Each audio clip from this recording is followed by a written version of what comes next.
구약성경 243페이지 민수기 27장입니다.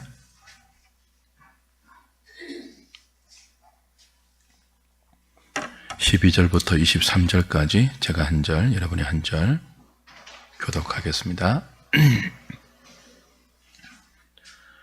여호와께서 모세에게 이르시되 너는 이 아바림 산에 올라가서 내가 이스라엘 자손에게 준 땅을 바라보라.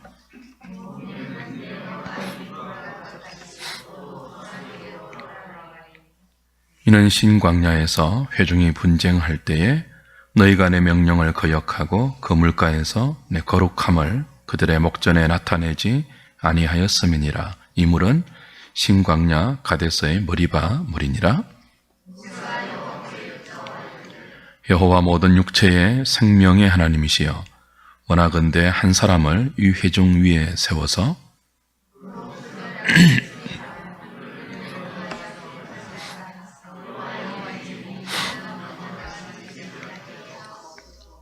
여호와께서 모세에게 이르시되 눈의 아들 여호수아는 그 안에 영이 머무는 자니 너는 데려다가 그에게 안수하고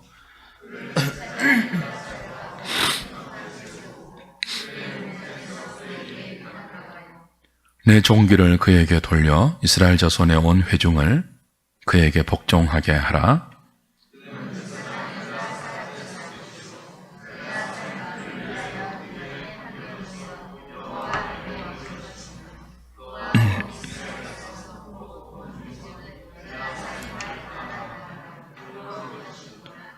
모세가 여호와께서 자기에게 명령하신 대로 하여 여호수아를 데려다가 제사장 엘르아살과 온 회중 앞에 세우고 그에게 안수하여 위탁하되 여호와께서 모세에게 명령하신 대로 하였더라.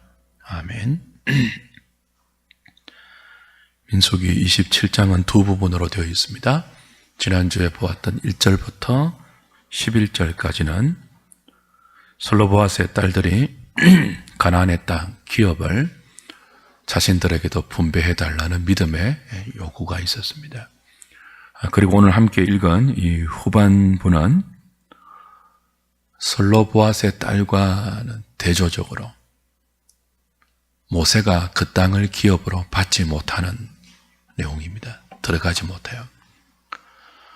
그리고 그 인구 조사를 한 모세가 그 인구대로 각 지파에게 땅을 모세가 분배하지 못해요. 모세 대신 여호수아가 분배하는데요.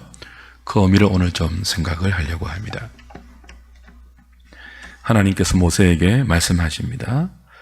네가 약속의 땅을 바라보고 나서는 네 형 아론과 같이 죽어야 할 것이다.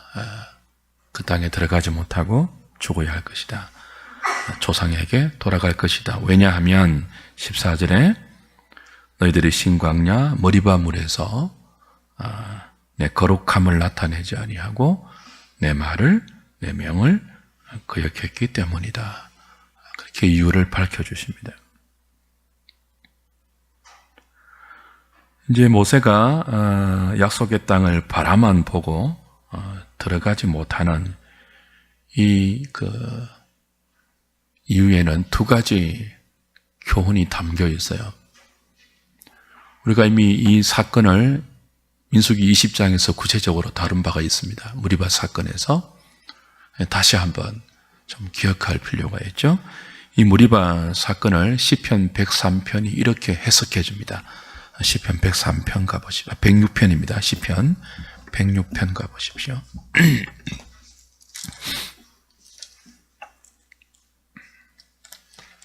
시편 106편 882페이지입니다. 32절, 33절 보십시오. 시편 106편 32절, 33절입니다. 같이 읽어보겠습니다. 그들이 또 머리바 물에서 여호와를 노하시게 하였으므로 그들 때문에 재난이 모세에게 이르렀나니 이는 그들이 그의 뜻을 거역함으로 말미암아 모세가 그의 입술로 망령되이 말하였음이로다.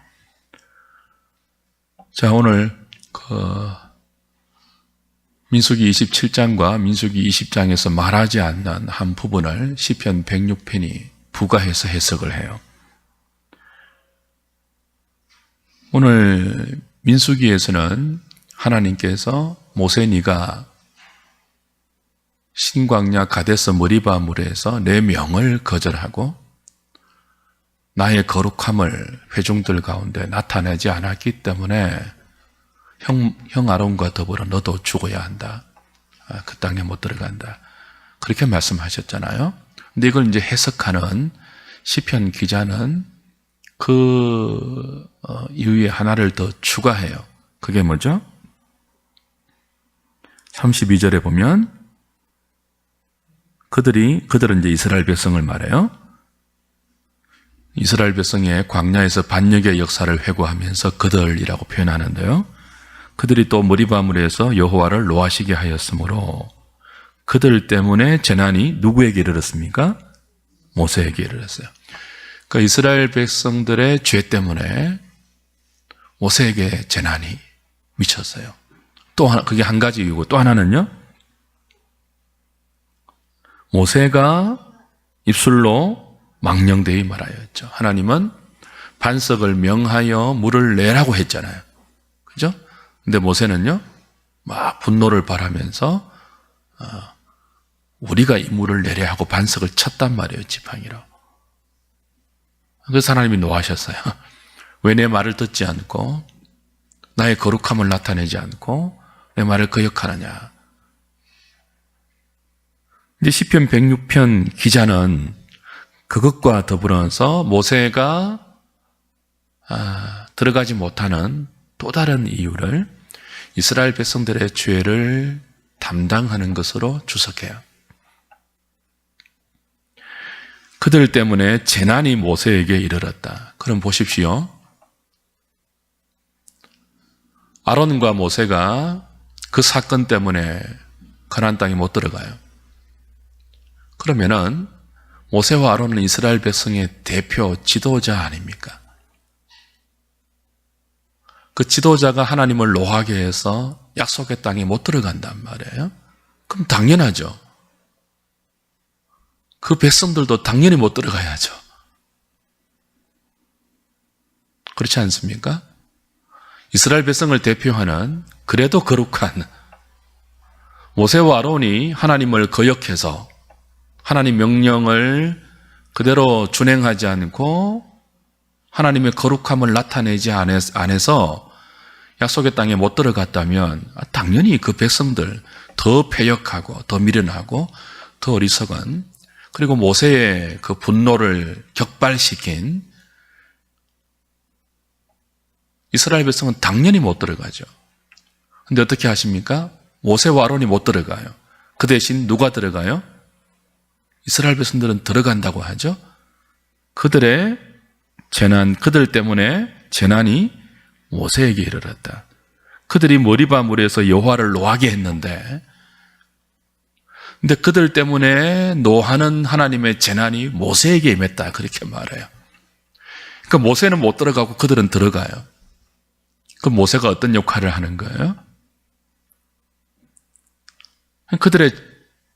그들에게 임할 여호와의 재난을 감당하는 역할을 하죠. 담당하는 역할을 하죠. 그래서 백성들의 죄를 다 짊어지고 이 광야에서 광야 1세대와 더불어 형 아론과 모세가 같이 죽는 역할을 해요. 그리고 뭐예요? 죽어야 할 이스라엘 백성들은 약속의 땅에 들어가요. 그 그리스도를 예표하는 역할이 모세에게 늘 주어집니다. 부족하지만 중보자의 역할, 구원자 그리스도를 예표하는 역할이 모세에게 늘 주어져요.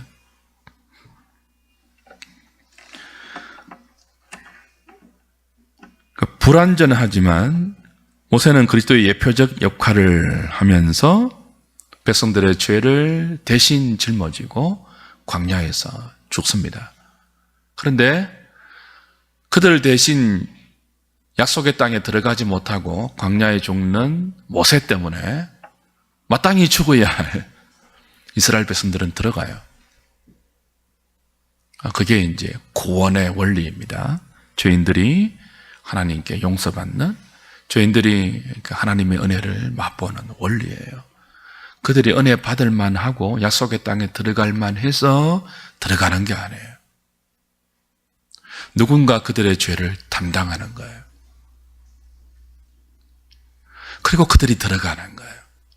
그러니까 약속의 땅은 은혜로 들어가는 거예요. 그들의 힘이나 그들의 자격이나 그들의 믿음이나 심지어는, 그죠? 그것 때문에 들어가는 것이 아니고 오로지 은혜로 들어가는 거죠. 이렇게 모세가 그리스도를 예표하는 역할을 하지만 그리스도와의 차이가 뭡니까? 그리스도는 자기 백성 대신 십자가에 백성들의 죄를 담당해서 죽임을 당하십니다. 근데 그리스도는 죄가 없는 하나님의 아들이죠.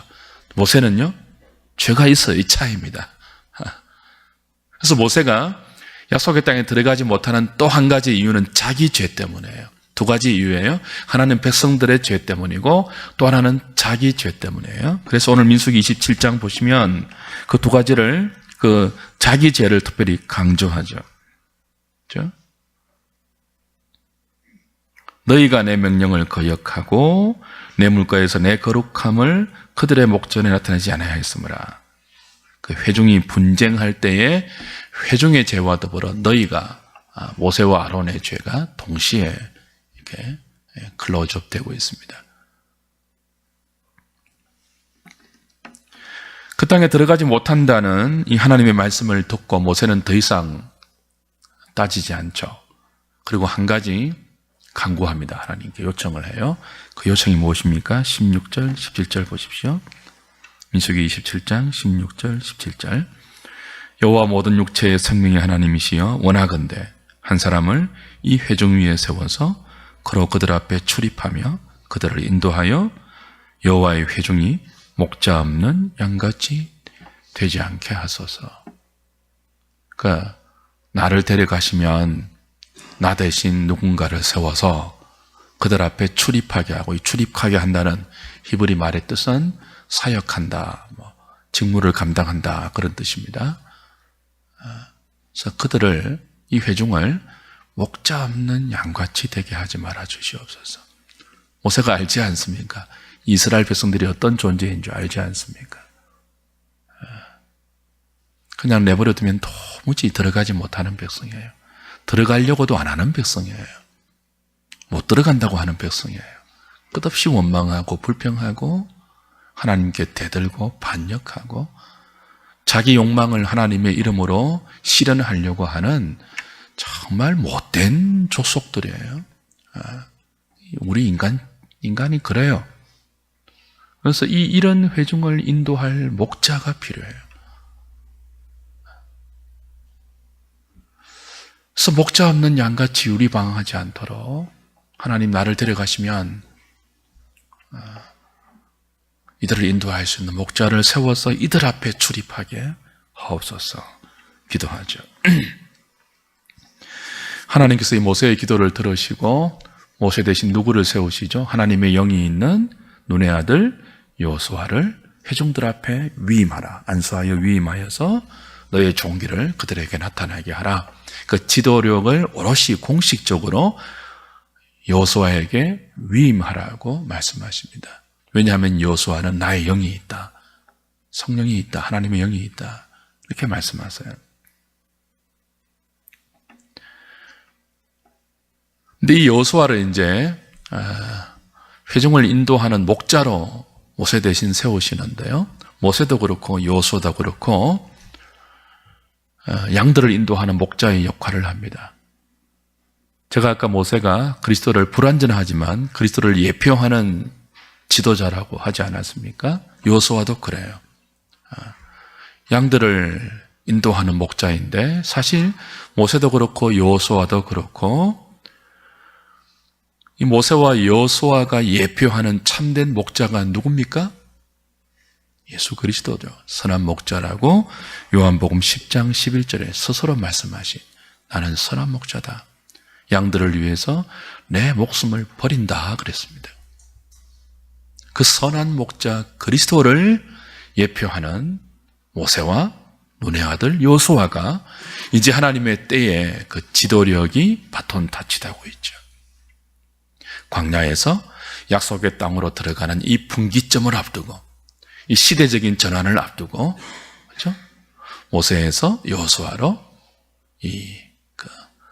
양들을 인도하는 목자의 역할을 하는, 인간 목자의 역할을 하는 인간 지도자가 바톤 타치 되고 있는 것입니다. 여기에는 구속사적인 의미도 들어있어요. 자, 우리 민수기 27장 전반부가 슬로보앗의 딸들이 믿음으로 그 약속의 땅을 우리에게도 기업으로 주소서라는 강구였지 않습니까? 그 요청이 하나님에 의해서 받아들여졌거든요. 이 슬로보앗의 딸들의 믿음을 하나님께서 칭찬하셨거든요. 그리고 이 슬로보앗의 딸들이 요구했던 그 기업은 사실 모든 토지는 내 것이라고 말씀하셨던 토지의 주인 대신, 가나안 땅의 주인 대신 하나님 자신이죠. 근데 이 하나님을 우리에게 기업으로 분배하는 이 역할을 모세가 아니고 하나님은 여호수아에게 맡기세요. 구속사적인 의미가 있습니다. 자, 모세는 출애굽기 19장 이하에서 시내산에 올라가서 하나님의 언약의 율법을 백성들을 대표해서 받아 나옵니다. 율법의 수령자예요. 그래서 율법의 대명사 역할을 하는 인물이 모세입니다. 근데 우리가 늘 배웠다시피 율법의 기능이 뭐죠? 1차적인 기능이 그 율법을 통해서 우리가 구원받은 하나님의 백성임에도 불구하고 죄인인 것이 드러나요. 그렇죠? 율법의 그 두 요점이 하나님 사랑, 이웃 사랑 아닙니까?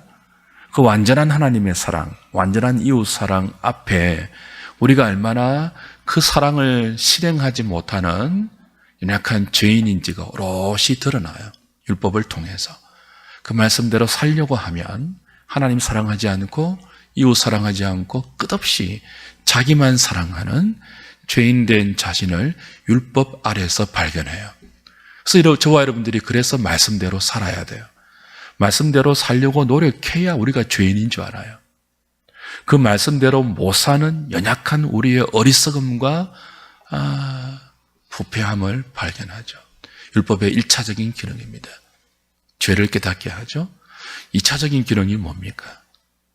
율법을 통해서, 하나님의 언약의 말씀을 통해서 내가 죄인임을 깨닫게 된 사람은 그 자리에 그냥 머물러 있지 않습니다. 나는 죄인입니다. 죄인입니다. 주저앉아 있지 않습니다. 어디로 갑니까? 그리스도를 믿는 믿음으로 나아가요. 회개와 더불어 믿음으로 나아가죠. 그래서 갈라디아서에서 바울이 뭐라고 했습니까? 율법은 그리스도에게 이끄는 몽학 선생이다 그랬습니다. 그러니까 하나님께서 그의 백성들에게 모세를 통하여 율법을 수여하셨어요. 근데 율법의 기능이 뭐라고요? 죄를 깨닫게 하고 그리스도에게 인도하는 기능이에요.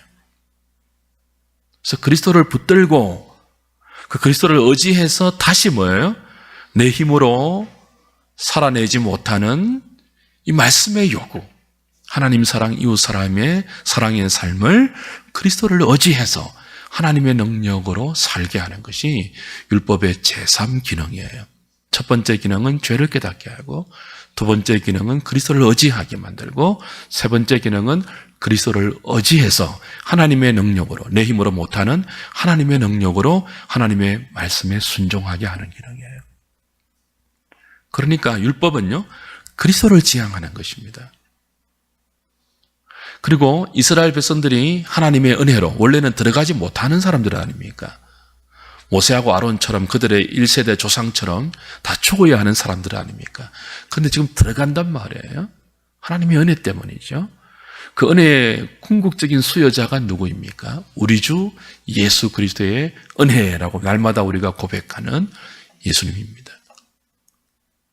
그 예수님을 향하도록 지금까지 모세가 율법을 통하여 광야에서 그의 백성들을 가르쳐 왔어요. 그리고 이 율법이 지시하는 그리스도를 더 모세보다 더 선명하게 보여주는 지도자가 눈의 아들 여호수아입니다. 그 이름 자체가 뭐예요? 여호수아예요. 여호수아예요. 예수님을 바라보는 이름이라고요. 무엇을 의미하죠? 약속의 땅은, 그 땅에서 그들이 받을 기업은 누가 주지 않고요? 율법의 대명사 역할을 하는 모세가 주지 않고 그 율법이 궁극적으로 지시하는 그리스도, 예수님이 주신다는 것을 눈의 아들 여호수아에게 맡기는 거예요. 구속사적인 의미가 오늘 본문에 담겨 있죠. 사랑하는 여러분, 이것은 새로운 시대를 암시합니다. 이제 모세에서 여호수아에게 리더십이 이양되고 있습니다. 모세는 율법의 대명사 역할을 한다고 했습니다. 그 율법이 구체적으로 지시하는 그리스도를 이제는 믿음으로 붙들어야 하는 그 시대가 가나안 시대예요. 광야 시대가 아니고. 모세는 10가지 재앙을 일으킨 장 본인으로 쓰임받습니다. 하나님의 능력이 모세를 통해서 나타났습니다. 애굽의 가짜 신을 심판할 때 하나님은 모세의 지팡이를 통해서 심판했습니다. 그 모세에게는 카리스마가 있었어요. 소위 말하는 카리스마가 있었어요. 은사가 있었어요. 하나님의 능력의 통로로 하나님은 모세를 사용했습니다. 그래서 모세의 손에는 늘 지팡이가 있었죠. 그 지팡이를 통해서 하나님은 홍해를 가르셨습니다. 그 지팡이를 통해서 반석에서 물을 내셨어요. 여러분, 모세가 율법을 받을 때 얼굴에서 광채가 난 거 기억하시죠? 시내산에서 하나님을 간접적으로 대면하고 백성들에게 내려왔을 때 얼굴에 광채가 나서 백성들이 두려워했습니다. 카리스마가 있었습니다. 하나님 모세에게 그런 카리스마를 허락해 주셨다고요.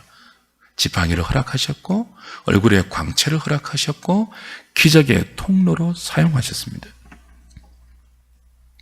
반면에 이제 새롭게 모세 대신 양들을 인도해야 하는 목자의 역할을 하는 새로운 지도자인 여호수아는요, 그런 카리스마 없어요. 지팡이 없어요. 얼굴에 광채 안 나요. 기적이 안 일어나요. 완전히 다른 유형의 지도자입니다. 하나님의 영이 있지만 그 하나님의 영이 발휘되는 방식이 광야와 가나안이 다릅니다. 광야는 이제 막 출애굽한 430년 동안 애굽에서 종살이해서 애굽의 노예 근성이 빼어 절어 있는 이 갓 출생한 갓 구원받은 어린 이스라엘에게 하나님을 가르치는 장소예요. 사람이 떡으로만 사는 게 아니다, 얘들아. 구원받은 백성은 여호와의 입에서 나오는 모든 말씀으로 산다는 것을 광야에서 가르치는 세대가 모세를 통해서 인도하신 그런 때입니다. 그때는 어린아이이기 때문에요, 시청각 교제가 필요해요. 얼굴에 광채가 보여야 두려워해요. 늘 불평하잖아요. 늘 돌아가자 그랬잖아요. 애굽으로. 그런 백성들에게, 그 어린아이 같은 백성들에게는 모세 얼굴에 좀 광채가 나야 그나마 말을 들을까 말까요. 지팡이 좀 들려줘서 막 치면은 물이 갈라지고 그죠? 바다가 갈라지고 물이 나오고 막 이래야지 그나마 들어요. 어린아이기 때문에 그래요.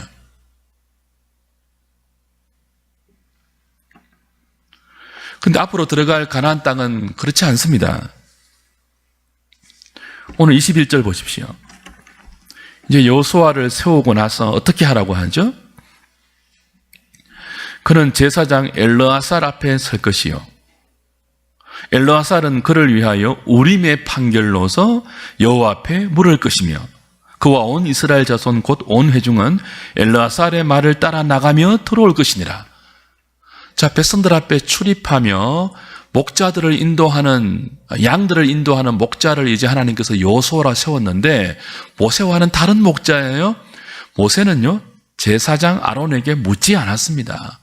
하나님이 모세에게 직접 말씀하셨어요. 모세의 지팡이를 통해서 직접 일하셨죠. 근데 이제 여호수아는요, 제사장 엘르아사를 통해서 우림의 판결을 묻게 하십니다. 우림이 무엇입니까? 우리 레위기 할 때 배웠죠. 제사장의 의복 안에 있는, 그죠? 하나님의 뜻을 분별하는 도구예요. 이제 여호수아는요, 그때 모세에게 주신 하나님의 말씀이 아닌 이 율법에서 기록되지 않는 그런 일들이 나오면 하나님의 뜻을 우림을 통해서 묻고 해석하고 분별해야 돼요. 그리고 우림을 통해서 나타난 하나님의 뜻대로 백성들을 인도해야 돼요. 모세와 다르죠. 지도 방식이 달라요. 모세는요, 하나님이 직접 말씀하셨어요. 그리고 지팡이 막 휘둘렀어요. 얼굴에 광채가 났어요. 막 기적을 행했어요. 근데 여호수아는요, 그 마음에 하나님의 영이 있습니다. 동일한 하나님의 성령이 있어요. 근데 어떻게 하십니까? 하나씩 하나님의 우림 앞에 드러난 하나님의 뜻을 묻고 그 드러난 하나님의 뜻으로 백성들을 설득하고 자신과 더불어서 백성이 그 드러난 우림을 통해서 드러난 하나님의 뜻에 복종하여 약속의 땅에 들어가고 그 땅에서 기업을 분배받는 새로운 시대예요.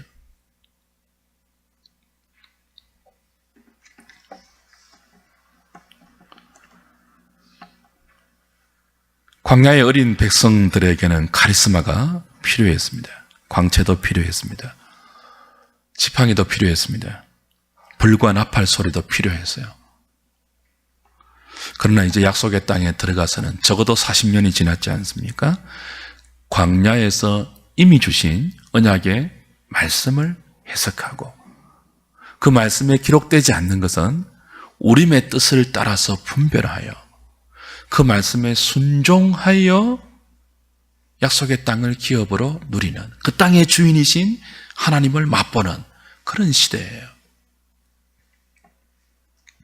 가나안 땅에서는요, 불과 구름 기둥 없어요. 지팡이 없어요. 얼굴에 광채 없어요. 기적 없어요. 하나님의 말씀 하나밖에 없어요. 그리고 그 말씀을 해석하는 새로운 지도자 여호수아를 주시죠. 사랑하는 여러분, 불이 나타나고 바다가 갈라지고 물이 나타나고 광채가 보이고 기적이 나타나면 신앙생활을 하기 좋을 것처럼 보입니다. 근데 그건 어린아이 때예요. 어린아이 때는 그런 것 허락하실 수도 있어요. 여러분, 그런 기적이 있어야지만, 그런 카리스마가 있어야지만 하나님을 인정한다면 굉장히 유치한 신앙이에요. 광야의 이스라엘 분들은 굉장히 유치했어요. 생각해 보십시오. 430년 동안 애굽에 살았으니까 뼛속 깊이 애굽의 정신으로 그냥 이렇게 막 들어있을 것 아니에요? 그런 이스라엘 백성들에게는 좀 그런 것이 필요하죠. 뭐 5대까지 불교를 믿고 미신 신앙을 믿어온 그런 가문에서 하나님이 구원의 역사를 행사하실 때 때로는 말도 안 되는 아주 저급하고 유치한 수준으로 그들 가운데 나타날 수 있습니다. 근데 그건 정말 어릴 때 하는 은혜의 방식이에요. 교회로 들어오고 여기서 이제 예배를 드리고 여기서 하나님 말씀을 배우면은 더 이상 지팡이 붙들려고 하면 안 돼요. 더 이상 얼굴에 광채나는 지도자 찾아다니려고 여기저기 기도원 기웃거리면 안 돼요. 누가 기도 잘한다 하더라. 그런 거 아니에요, 이제는. 가나안 시대는 그런 시대가 아니에요.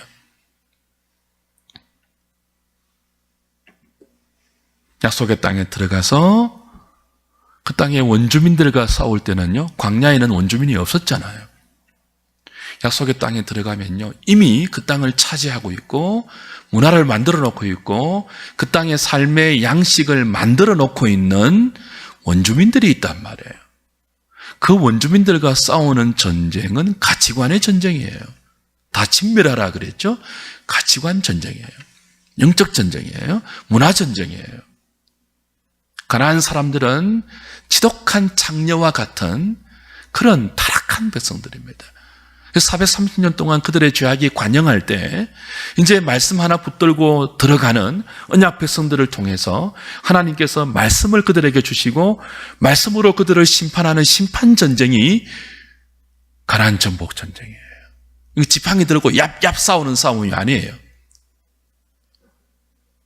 말씀으로 그들의 가치관과 유일신 여호와를 섬기는 이 믿음의 가치관이 부딪혀서 하나님의 살아계심을 경험하고 그 땅에서 하나님의 말씀의 통치를 받으면서 그 말씀의 통치 안에 있는 주의 백성들이 어떻게 살아가는가를 보이는 땅이 가나안 땅이에요. 여기서는 기적의 싸움이 아니고 말씀의 싸움을 싸워야 합니다. 가치관의 싸움. 그 말씀이 우리에게 지시하는 정신의 싸움이에요. 모세가 아까 못 들어간다고 했잖아요. 그 못 들어간 이유 중에 하나가 뭐였죠? 신광야 가데스 머리바 물가에서 하나님의 명을 어겼습니다. 하나님 명이 뭐였다고요? 반석을 명하여 물을 내라입니다. 자, 이거 뭐를 의미합니까? 반석을 명하여예요. 하나님 말씀하시면 그 말씀대로 순종하면 이제 물이 나오는 시대예요, 이제는. 그걸 모세가 어겼다고요. 상징성이 있죠. 너는 하나님 말씀에 순종해서 물을 내는 이것을 하지 않고 마치 네가 예전처럼 지팡이 휘둘러서 네 능력으로 물을 내는 것처럼 했기 때문에 그 방식으로 새로운 땅에서 내 양들을 인도하지 못해. 그런 의미가 있죠. 그 새로운 땅에서는 어떻게 인도한다고요? 여호수아처럼 엘르아살 앞에서 하나님 말씀을 해석하고 우림을 통해서 드러난 하나님 말씀에 직접 순종하고 함께 백성들을 그 말씀에 순종하는 자리로 이끌어가는 그런 땅이란 말이죠. 그래서 이제는 모세는 못 들어가고 여호수아가 들어가서 그 방식으로 출애굽 2세대에게 그 땅을 기업으로 분배하는 것입니다. 여호수아 1장 한번 보십시오. 여호수아 1장.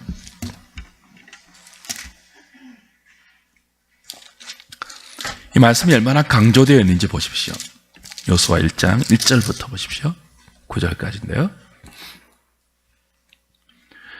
여호와의 종 모세가 죽은 후에 여호와께서 모세의 수종자 눈의 아들 여호수아에게 말씀하여 이르시되 내 종 모세가 죽었나니 이제 너는 이 모든 백성과 더불어 일어나 이 요단을 건너 내가 그들 곧 이스라엘 자손에게 주는 그 땅으로 가라.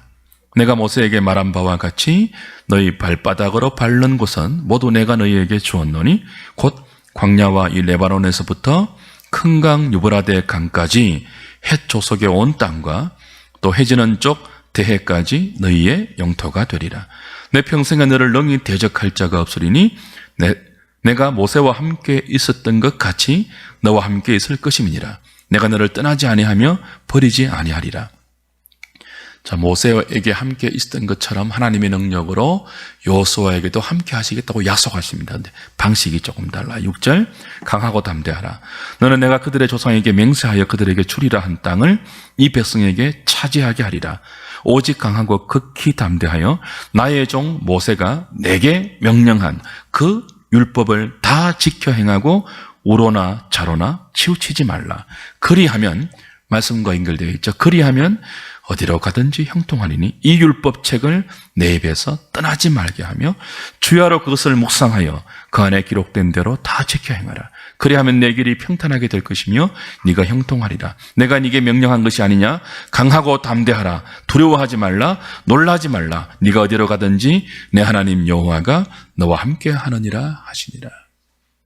모세에게는 지팡이를 주었어요. 얼굴에 광채를 허락하셨어요. 능력과 기적을 허락하셨어요.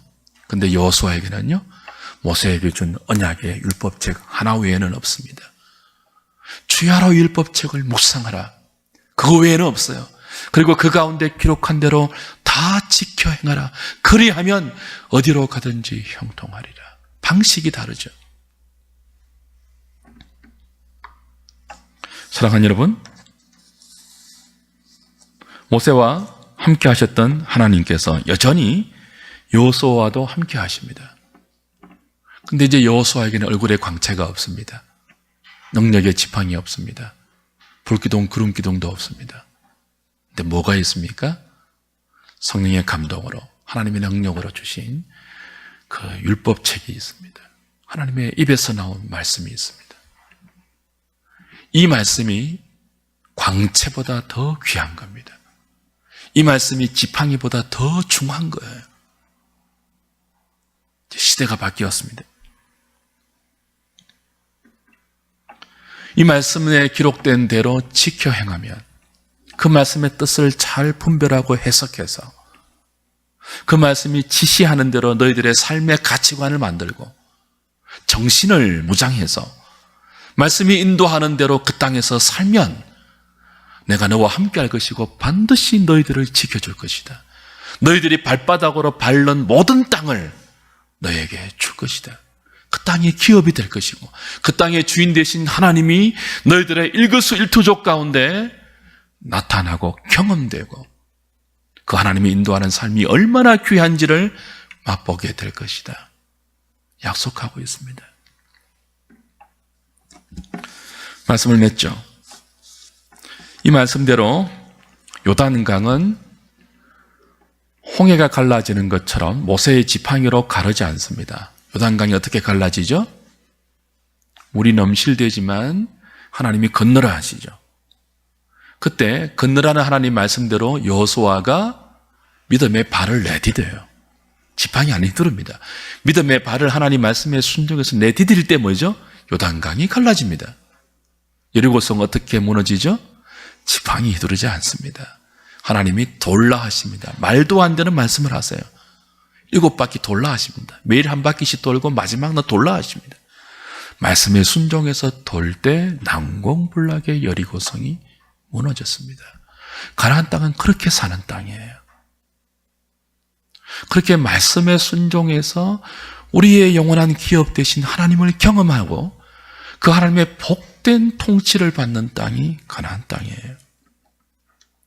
철저하게 말씀에 순종하는 삶의 양식으로 이방 나라와 다른 하나님의 나라를 그 백성들이 이루어가는 땅, 가나안 땅입니다. 사랑하는 여러분, 지금 저와 여러분들이 믿음으로 살아야 하는 이 시대가 똑같아요. 우리가 여기서 어떻게 하나님의 나라를 이루어갑니까?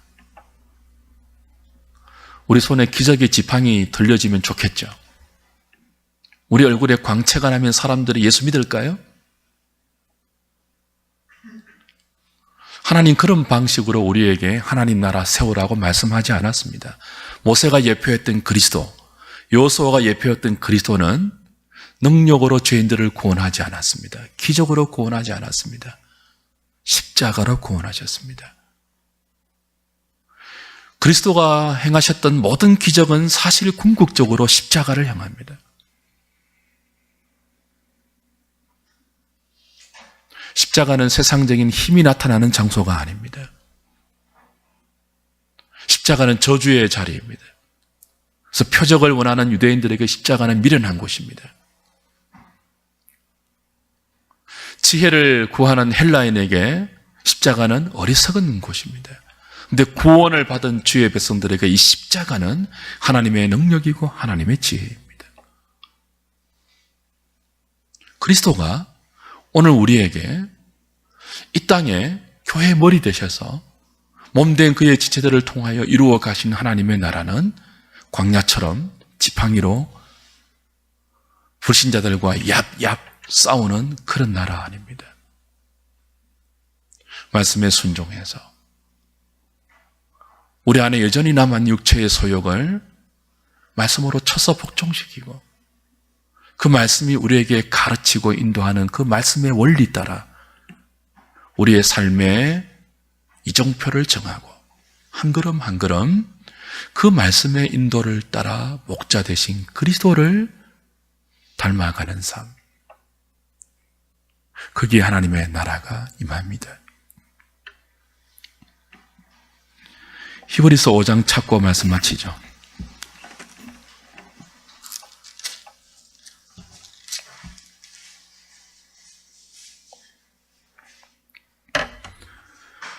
신약성경 357페이지입니다.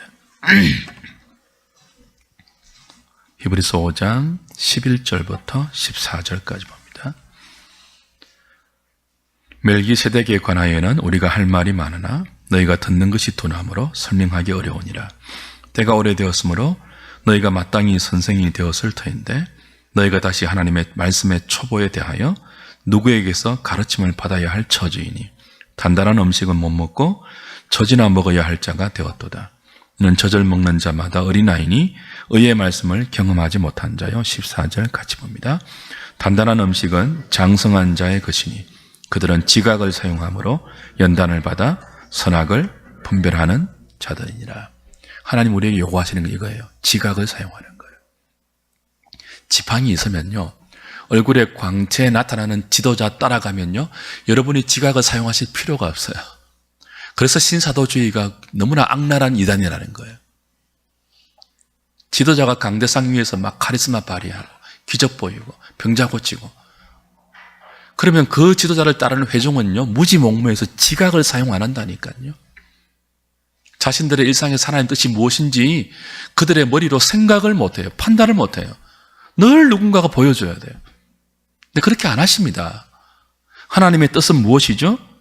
지각을 사용하여 연단을 받아 선악을 분별하는 거예요.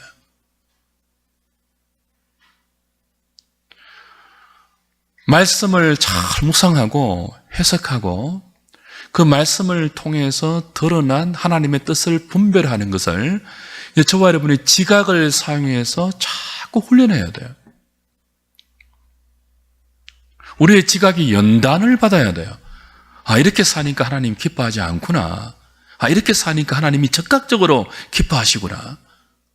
그걸 자꾸 훈련하시고 연단을 받아야 돼요. 컨스탄시, 연단을 받아야 돼요. 드러내야 돼요. 그래서 여러분의 지각을 통해서 이제 누구한테 묻지 않고 선악을 분별하는 기준을 말씀을 통해서 가져야죠. 선악과를 먹는다는 그런 의미가 아니고 하나님 무엇을 기뻐하시는지, 하나님이 기뻐하는 것이 토브, 선이잖아요. 선악과를 따먹는다는 것은 그것을 내가 기뻐하는 나의 기준으로 삼는다는 것인데, 여기는요, 여기 지각을 사용하여 선악을 구별하는 것은 하나님이 기뻐하는 것이 무엇인지를 분별하는 거예요. 우리의 지각으로, 우리의 이성으로, 중생한 이성으로. 무엇에 기초해서요? 말씀에 기초해서. 그래서 여호수아는 지팡이를 안 주시는 것입니다. 가나안 땅에 들어가서도 매일 지팡이 휘두르면 그 백성들이 무지몽매해져요. 미신적으로 믿어요. 지팡이 없는 지도자는 신뢰하지 않겠죠. 근데 이제는 그렇게 기업으로 받는 땅이 아니에요. 여기서 불신자와 더불어 살아갑니다. 직장 가면 불신자가 훨씬 많아요. 우리 자녀들이 학교 생활하면 불신 학생이 훨씬 많아요. 그들 앞에 가서 뭐 기적 보일 겁니까? 지팡이 들을 것입니까? 얼굴에 광채 드러낼 겁니까? 안 그래요. 지각을 사용해서 하나님의 뜻을 분별하는 사람으로 우리를 키우기를 원하시고, 그런 방식으로 영적 전쟁을 수행하시기를 원하고, 그런 방식으로 하나님 나라를 이루어 가시기를 하나님이 원하고 계십니다. 그래서 교회가 존재합니다. 우리는 교회에서 말씀을 배웁니다. 그 말씀을 통해서 하나님을 알아갑니다. 그리고 알아가는 그 하나님에게 우리의 욕망을 쳐서 복종시키고, 교회를 통해서 드러내어 주신 하나님의 뜻에 우리의 일상을 순종시켜 나가는 사람들입니다. 그런 신앙생활 잘 하겠다고 선악을 분별하는 그 지혜를 우리에게 달라고, 그 믿음을 달라고, 그 은혜를 달라고 이전에게 기도하는 저와 여러분 되면 좋겠습니다.